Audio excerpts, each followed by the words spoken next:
नमस्कार, सत श्री अकाल, जय हिंद। मैं नरेंद्र सिंह, डिफेंस एक्सपर्ट। आज डिस्कस करने जा रहे हैं ब्राज़ील के अंदर एक एग्जीक्यूशन कंडक्ट कर रहा है लार्ड, जो कि लतन अमेरिका एरो डिफेंस डेवलपमेंट नाम की एक संस्था है वहाँ की, जो लैटिन अमेरिका की एक बिगेस्ट फर्म है। तो इसने जो एक एग्जीबिशन कंडक्ट की थी, तो कल हमने डिस्कस किया था कि इंडिया ने उसके अंदर शोकेस करने के लिए अपने ब्राह्मोस मिसाइल, जो कि रशिया एंड इंडिया की को डेवलपमेंट है, उसको सेंड किया है। तो इसके अलावा वहाँ से एक खबर और निकल कर आ रही है कि जो ब्राज़ील की एक ब्राज़ील एयरफोर्स है, जिसको FAB फैब बोलते हैं, तो वो प्लान कर रहे हैं अपने जो ओल्ड एरोक्राफ्ट फाइटर जेट्स हैं उनको रिप्लेस करने का। तो उनकी रिटायरमेंट को देखते हुए अपनी जो एयरफोर्स को मॉडर्नाइजेशन प्रोग्राम के अंदर ब्राज़ील कोशिश कर रहा है कि नए एरोप्लेन उसमें शामिल किए जाएं। तो ये बताने लायक बात है कि फैब जो ऑपरेट कर रही है वो F5FM टाइगर सेकंड जेट्स जो है वो ऑपरेट कर रही है ब्राज़ीलियन एयरफोर्स। इसके अलावा वो ग्रिफन के जो हैं एयर फाइटर जेट्स ग्रिफन के, जिनको F39 ग्रिफन NGE बोलते हैं, तो वो 4.5 जनरेशन के फाइटर जेट्स हैं।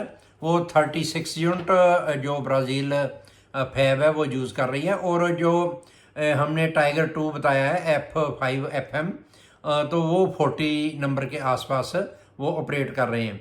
तो इसकी रिप्लेसमेंट के अंदर ब्राज़ील आर्मी या फैब है जो देख रही है, तो उनको जो ऑफ़र मिले हैं उनमें से सबसे जो डिस्कस करने लायक बात यह है कि सबसे पहला ऑफ़र उसको पाकिस्तान से मिला है, क्योंकि पाकिस्तान आर्मी का जो मराल है, जब पाकिस्तान एरोस्पेस एजेंसी है उसका मराल हाई है, क्योंकि उसने अज़रबैजान को भी जो JF-17 ब्लॉक 3 के एरोप्लेन है वो उस अपने सप्लाई किए हैं। अज़रबैजान के साथ उसने मलेशिया को और नेपाल को भी कुछ JF-17 उन्होंने सप्लाई किया। तो उसने 3-4 प्रोक्योरमेंट जो बाकी कंट्रियों की है वो पूरी की है।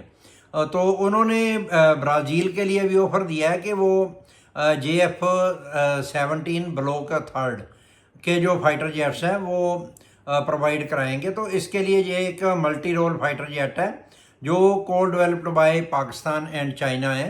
तो ये इसकी जो कैपेबिलिटीज़ है वो मल्टी रोल फाइटर जेट है। और इसके अलावा इसकी जो कॉस्ट है वो $37.8 मिलियन के आसपास पड़ती है, लेकिन इसका जो बेस मॉडल है वो 15 to 25 मिलियन का जो अज़रबैजान को इसने सप्लाई किया था उसकी कीमत है। तो जो JF-17B ब्लॉक 3 है, ये इसकी जो थ्रस्ट रेशो है वो भी अच्छी है। तो ये चाइनीज़ फाइटर जेट है बेसिकली, और पाकिस्तान के अंदर इसको असेंबल किया गया है, या को डेवलप बोलते हैं कि इसको पाकिस्तान के अंदर किया गया है। तो इन्होंने जो ये 4.5 अपना जनरेशन का फाइटर जेट है वो ब्राज़ील को ऑफ़र किया है। तो इसके अगेंस्ट इंडिया ने भी अपना एक ऑफ़र ब्राज़ील फैब को पेश किया है। तो उन्होंने तेजस MKI जो कि 4.5 जनरेशन का light weight multi role fighter jet है, जो कि JF-17 है वो अपना हैवी जो मीडियम वेट में आ जाता है, लेकिन हमारे वाला जो light weight multi role fighter jet है जो कि ब्राज़ील को अपना इंडिया ने ऑफ़र किया है। तो इसके अंदर बताने लायक बात है कि USG 404 IN-20 इंजन के साथ और इसका जो इजरायली वेपन्स है उसके साथ और इंडोजीनियस वेपन के साथ ये ऑर्नामेंट किया गया है। तो ये एक बहुत अच्छा प्लेटफॉर्म है। और G404 IN-20 इंजन है जो वो डिलीवर करता है थ्रस्ट 53.9 किलो KN, और इसके अलावा इसका जो आफ्टर बर्नर ऑप्शन है वो 90 KN के आसपास जो थ्रस्ट जनरेट करता है, जो इसको बहुत अच्छी गति देता है। और इसके अलावा जो तेजस है वो स्लाइटली एक्सपेंसिव दैन JF-17, तो इसकी जो एक यूनिट की कॉस्ट है वो 37.8 मिलियन यूएस डॉलर के आसपास बैठती है, जो कि एक इंडिया के लिए डिसएडवांटेज है। लेकिन इसके साथ ही इंडिया के लिए दूसरा डिसएडवांटेज हम ये डिस्कस कर सकते हैं कि 2 साल से यूएस ने G404 IN20 जो सीरीज के इंजन है उनकी इंडिया ने पेमेंट भी यूएस को कर दी थी, लेकिन जो जनरल इलेक्ट्रिक है उसने इनको 2 साल से ज़्यादा डिले करके अभी इंडिया को 10 या 12 यूनिट इंजन के सप्लाई किए हैं। तो इसकी जो डिपेंडेंसी यूएस के ऊपर है, तो इसकी वजह से एक इसका डिसएडवांटेज माना जाता है, और एक इसकी जो कीमत है वो हाई है। लेकिन प्रिसीजन वर्क के लिए और क्वालिटी वर्क के लिए, और इसकी जो इंजन की एज है 6000 आवर्स जो सर्विस लाइफ है उसकी, तो ये एक एडवांटेज भी है। क्योंकि ये भी देखने लायक बात है कि जितने कंट्री ने भी पाकिस्तान से JF-17 खरीदे हैं, तो उनमें से मैक्सिमम ग्राउंड खड़े हैं, तो उनकी मेंटेनेंस की सुविधा प्राप्त नहीं हो सकती। क्योंकि पाकिस्तान की सेल्फ डिफेंस इंडस्ट्री के अंदर भी ये खबर निकल कर आई थी कि JF-17 ब्लॉक 3 के कुछ एरोप्लेन काफ़ी सारे वो ग्राउंड हो गए थे, तो पाकिस्तान आर्मी या इंडस्ट्री की ओर से उसको रिजोल्व नहीं किया जा सका था। तो चाइना से भी इंजीनियर आए थे, लेकिन उसके बाद भी वो फ्लाइट मोड के ऊपर नहीं आ पाए। तो ये एक डिस्कस करने लायक बात है। तो देखते हैं कि ब्राज़ील किसको ऑफर करता है। तो इंडिया के साथ ब्राज़ील की एक टाई और भी है, तो वो मैं डिस्कस करने जा रहा हूँ कि ब्राज़ील ने इंडिया को एक ऑफ़र दिया है। तो उन्होंने इंडिया को मल्टी रोल ट्रांसपोर्ट एयरक्राफ्ट जो C-390 C-390 है, वो ट्रांसपोर्ट एयरक्राफ्ट है। तो वो उन्होंने ऑफ़र किया है कि वो इंडिया उसके साथ एक्सचेंज कर सकता है जो तेजस MKI-1 है। तो ये ऑफ़र दोनों के अंदर अगर डील फाइनल हो जाती है तो दोनों कंट्री के लिए बेनिफिशियल होगा, क्योंकि ब्राज़ील इंडस्ट्री का जो डिफेंस इंडस्ट्री है उसका अच्छा खासा एक्सपीरियंस है ट्रांसपोर्ट एरोक्राफ्ट मैन्युफैक्चरिंग के अंदर। तो वैसे भी फाइनेंशियली अगर सोचा जाए तो C-390 और तेजस MKI की अगर एक्सचेंज ऑफर के अंतर्गत दोनों की डील हो जाती है तो ये दोनों कंट्री के लिए फाइनेंशियली बहुत ज़्यादा बेनिफिशियल होगा। तो ये देखते हैं कि ये जो एडवेंचर है इसका दोनों कंट्री कितना फ़ायदा उठा पाते हैं। इसके अलावा जो ब्राज़ील के M5 टाइगर सेकंड 40 नंबर के अंदर जो 3rd जनरेशन के हैं ये उनको 1970 से कंटिन्यू ऑपरेट कर रहा है। और ब्राज़ील की जो फैब है वो ग्रिफन के भी एरोप्लेन यूज़ कर रही है। तो ब्राज़ील ने प्लान किया है कि वो 40 फाइटर जेट जो है वो 2025 के अंदर रिटायर करेगा। तो उसके लिए जो एक MOI भी इशू की गई है, तो इंडिया उसके लिए कोशिश कर रहा है कि उसको इंडिया अचीव कर पाए जो फर्स्ट ऑर्डर है तेजस MKI के लिए। तो ये ब्राज़ील के साथ रिलेशन को और ज़्यादा मजबूत करेगा अगर इंडिया को ये डील प्राप्त होती है। क्योंकि जब हम किसी कंट्री को कोई वेपन सप्लाई करते हैं तो उसके अलावा वेपन की डिपेंडेंसी के अलावा भी जियोपॉलिटिकल जो टाई है वो भी दोनों कंट्री के ऊपर मजबूत होती है, एक दूसरे के प्रति विश्वास बढ़ता है। लेकिन इंडिया का जो डिसएडवांटेज है अपना जी इंजन की वजह से, क्योंकि ये भी बताने लायक बात है कि जब मलेशिया ने इंडिया का एयर फाइटर जेट चूज़ किया था, लेकिन उनकी जो सप्लाई है इंडिया की ओर से उसकी गारंटी नहीं दे पाया इंडिया इंजन की डिले की वजह से। तो फिर उन्होंने साउथ कोरिया से FA-50 प्रक्योर कर लिया था। इसके अलावा अर्जेंटीना भी इंडिया से इसको जो तेजस MKI की खरीद करना चाहता था, लेकिन उसने भी F-16 को चूज़ किया क्योंकि इंडिया के अंदर जो डिलीवरी की प्रॉब्लम चल रही थी। तो इंडिया के पास अपना भी इंडोजीनियस एक ऑर्डर 180 तेजस फाइटर जेट MKI का है। तो ये इंडियन एयरफोर्स को भी सप्लाई करना है। तो ये 2026 तक इसके 50% जो है फाइटर जेट प्रोड्यूस करने की जो हाल है या इंडस्ट्री है हमारी, वो कैपेबिलिटी हासिल कर चुकी है, तो वो जल्दी से जल्दी इसको पूरा करने की कोशिश करेंगे। इसके अलावा इंडिया के पास सबसे बेनिफिशियल प्रोजेक्ट जो कावेरी है, कावेरी इंजन को जितनी जल्दी इंडिया प्रिपेयर करके अपना इसमें तेजस MKI में डिप्यूट कर देता है, तो ये इंडियन इंडस्ट्री के लिए उतना ही अच्छा होगा। तो इसके अलावा इंडियन एयर फोर्स प्लान कर रही है, तो डिप्लॉय करने जा रहे हैं ये तेजस MKI इन ले एंड नॉर्थ ईस्ट के जो सेक्टर है उसके हाई एटीट्यूड के ऊपर, क्योंकि जो मिनिमम 11,000 फीट से ऊपर वाले हाई एटीट्यूड के एरिया है वहाँ पे तेजस के ट्रायल जो है वो बहुत सक्सेसफुल रहे हैं। तो वहाँ सेकंड खबर निकल कर आ रही है कि इंडोजीनियस एयर फाइटर जेट को वहाँ पे लाइट LCA जो तेजस है उसको जल्दी से जल्दी वे वहाँ डिप्लॉय करेंगे। तो ये देखते हैं कि कितनी जल्दी ये इंडिया का सपना जो है अचीव करते हैं इसको। इसके अलावा इंडियन एयर फोर्स ने पब्लिश किया है एक ROI request of information for procurement of low level light weight radar. तो इसके लिए जो टेंडर कॉल किया गया है, तो इंडोजीनियस वेंडर को इसमें इनवाइट किया गया है। तो ये देखते हैं कि कौन कौन से जो प्राइवेट प्लेयर्स हैं इसके लिए कोटेशन देते हैं।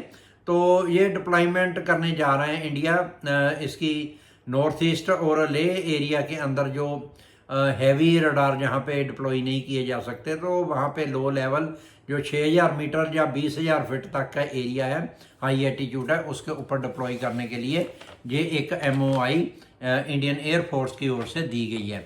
तो देखते हैं कि ये जल्दी ही प्रोक्योरमेंट इसकी की जाएगी। इसके अलावा government of India, Indian air force और मिनिस्ट्री ऑफ डिफेंस और कैबिनेट कमेटी ऑफ सिक्योरिटी ने एक प्रपोजल अप्रूव की है, जो कि प्रपोजल रिगार्डिंग है राफेल M, जो कि राफेल का मरीन एक वेरिएंट है जो इंडियन नेवी के लिए गवर्नमेंट ऑफ इंडिया प्रोवाइड करा रही है।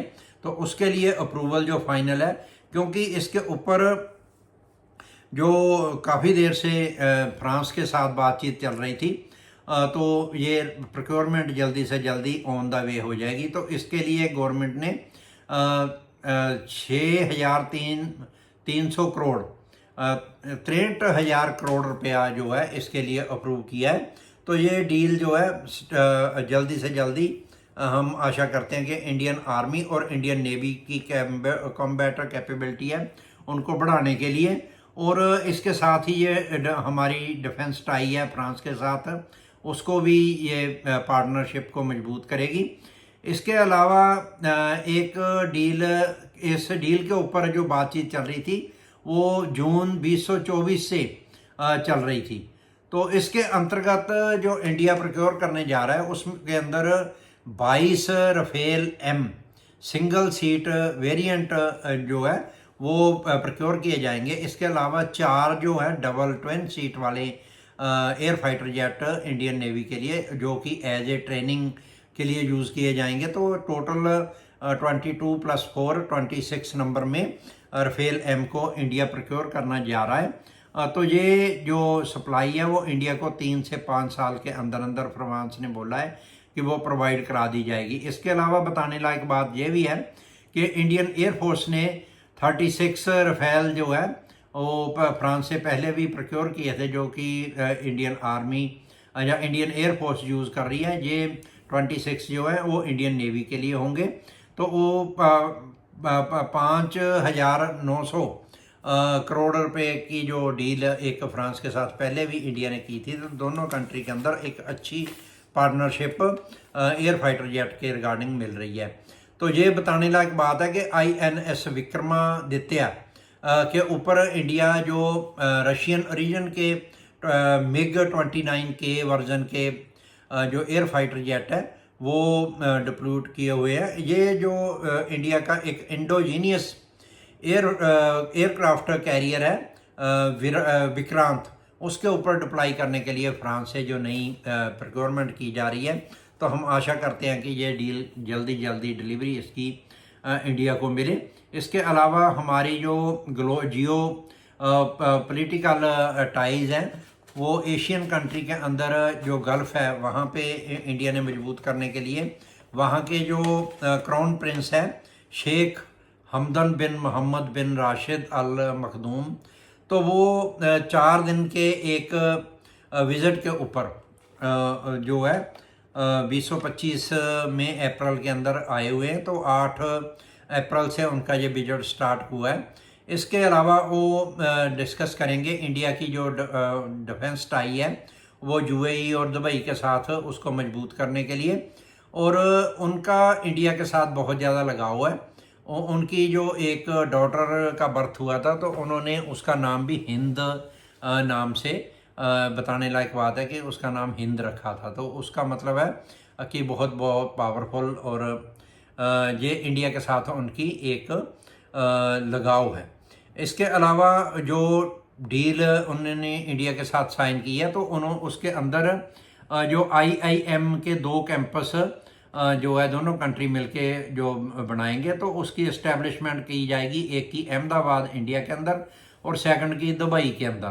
तो ये IIM का जो एक इंस्टीट्यूट है वो दुबई के अंदर भी ओपन होने जा रहा है। इसके अलावा कंस्ट्रक्शन करेंगे भारत मार्ट, जो भारत मार्ट की कंस्ट्रक्शन यूएई के अंदर दुबई के अंदर की जाएगी।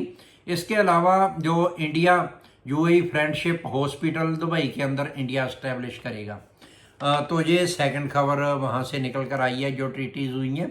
इसके अलावा शिप रिपेयर एग्रीमेंट जो कि कोचिन बंदरगाह या इंडिया के अंदर किए जाएंगे तो यूएई ने ये भी एक डील इंडिया के साथ की है। इसके अलावा 4th डील जो उन्होंने की है कि ओपन ऑफिस जो है इंडिया एंड यूएई का जो कमर्स चैम्बर ऑफ कमर्स है उसका दुबई के अंदर एक ऑफिस खोला जाएगा। तो ये इंडियन जो इंडस्ट्री है या बिजनेस टाई है वो इससे बहुत ज़्यादा मजबूत होगी। इसके अलावा एक्सपो सिटी के अंदर क्योंकि दुबई के अंदर बहुत बड़ी एक्सपो सिटी है तो उसके अंदर एक जो इंडोजीनियस फॉरेन ऑफिसर जो है वहाँ पे डिप्लॉय किया जाएगा। तो ये इंटीग्रेटेड फॉरेन ऑफिस जो है वो वहाँ पे एस्टेब्लिश किया जाएगा ताकि दोनों कंट्री के अंदर टाइज को मजबूत किया जाए। उसके अलावा यूएई ने ग्रांट की है लैंड जो कि अपना यूएई इंडिया फ्रेंडशिप हॉस्पिटल के लिए लैंड प्रोवाइड कराएगा यूएई दुबई के अंदर। तो ये एक दोनों कंट्री के अंदर बहुत अच्छी टाई होगी।